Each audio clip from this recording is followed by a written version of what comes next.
आपल्या दिंडीला गुरुवारी आदिनाथ महाराज यांची उपस्थिती लाभलेल्या आहे. आपल्या अन्नदात्याकडून श्रीफळाचा सन्मान माऊली. रामकृष्ण हरी विठ्ठल केशवा. वा वा वा. या अन्नदाते पुणे जिल्ह्यात आळंदी आहे गाव.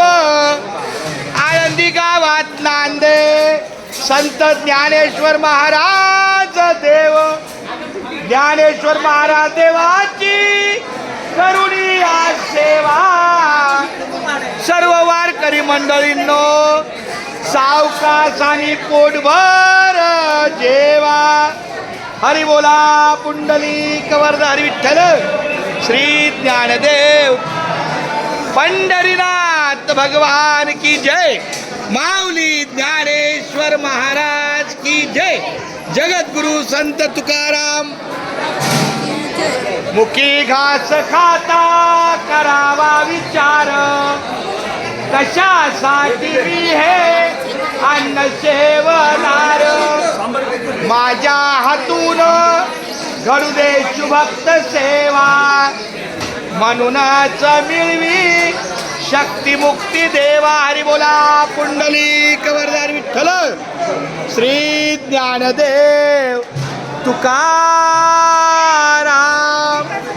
पंढरीनाथ भगवान की जय.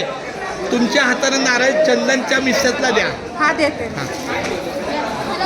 द्या बघा बघा त्या माऊली आले. त्यातला एक नारळ दे गं. चला घ्या माऊली.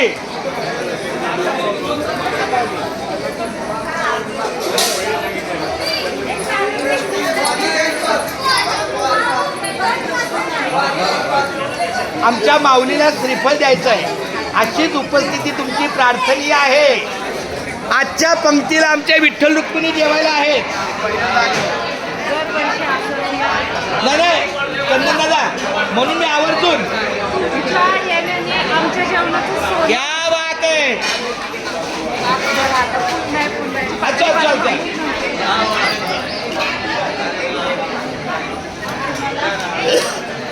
चला घ्या माऊली. ए आई ताई आता तुला जे दिसतील ना त्यांना देत जा. कारण सगळ्याचीच नावं घेऊ शकत. हां मग तेच ना तुला जे दिसतील ते नजरेत.